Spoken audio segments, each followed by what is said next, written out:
Yo, what's up, y'all? I'm changing the spark plugs out in my Jeep. It's running a little weird, so I'm thinking that I'm gonna have to do coil packs and plugs. So right now we're starting off with just doing plugs. Man, it is hot in this barn. So right now I got those ones done. I got the coil pack off this. I got that first plug loose, so we're getting ready to pull that out. And yeah, this thing takes 16 plugs, which sucks. And as you can see, if you guys do this on your Jeep, you're gonna have to take this plate out here, which was just like 3 of these little 10 millimeters, and then move these guys around just as needed. And then I've been using a breaker bar because this side over here was pretty tight, but luckily I just did these two and I barely needed the breaker bar because, as you can see, I have no idea. I'm probably gonna have to, if they're too tight, I'm gonna have to take the hood off, which, I mean, that's only like 4 screws. But yep, check back in after I get these two out. All right, I'm gonna get this one out.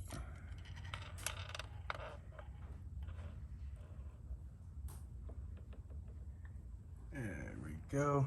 And these things are hotter than a mug. But yep, so that's number 9. So we're halfway done. And then here's the coil pack, which these are super easy.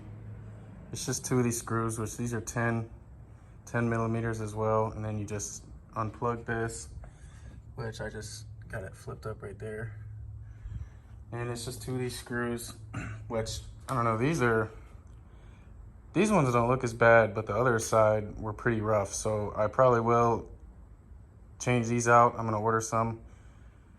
But yeah, hopefully these spark plugs will help my Jeep run better, because it actually threw itself into limp mode, and that's the code it was giving off, was cylinder misfire, which, I mean, obviously it's a V8, and then there's 8 coil packs, 16 spark plugs. So we're gonna start with spark plugs, and hopefully the issue will get resolved. But yep, I'll come in with a little update. Also, another thing, these new spark plugs I just bought, they're like pre-gapped. So some of these, like the ones that came in these, which these are Champions, which my friend was telling me Champions are like the worst plugs you can buy. So that probably explains why they were going bad and they look so crusty. But you just put this in here basically, and these are running 44. So they've all been running around 44, so that's good. But yeah, just make sure, go get you one of these. I'm sure they're cheap, but yeah, and this tool also lets you gap them as well, but mine are pre-gapped, like I said, so I don't need to do that. I'm just checking to make sure the previous ones were all running the same. And actually, as I'm working on this one, I just literally put this in here and it's already unscrewing. So this thing, I didn't have to use a breaker bar. I didn't even have to try. I just loosely spun this and it's coming out. So that right there, this could be one of the misfires. So I mean, that's not a good thing, but it is a good thing because that might be the issue. But nonetheless, I mean, we got new plugs in here, so hopefully either we find another one that's loose like that, and that'll be the issue, you know. But yep, I'm spending too much time recording. I gotta get these done. Well, so that one closest to me, it actually just, I mean, it came out with, I don't even know if I rotated this thing like 6 or 7 times. So that thing was just in there. There's no way it was even tightened at all. It was probably loose already, because it probably took me 20 minutes to do the first one, because I was like, how long are these threads, you know, how long is this thing gonna take? But that one literally took me 30 seconds to get out. So that had to be my problem. That thing was not tightened down at all. All right, so one thing that's helping me move a lot faster is once I break it with my breaker bar and I get it to this point, then I'm just taking this off. Let's see. I have to do it with one hand. So I'm just getting that off, and I'm just doing it with my hand, and it's moving so much faster. So that right there will save you an hour or two. So yep, we're almost done here. As you can see, we're working on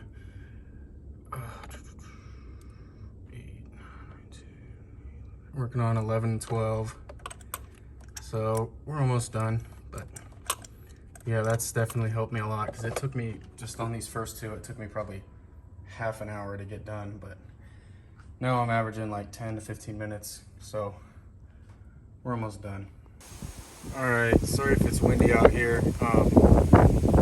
So I got everything put back together, and I've driven probably 30 minutes to an hour, and my fuel economies actually went up.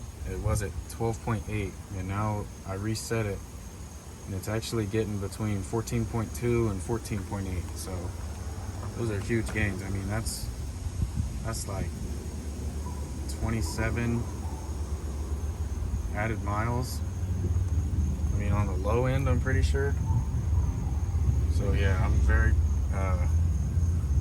very glad that solved my issues. But we also I also just ordered some coil packs, so those should be coming in a few days, and I'm gonna replace those, and yeah, hopefully this thing will be running better than it has been in a long time. So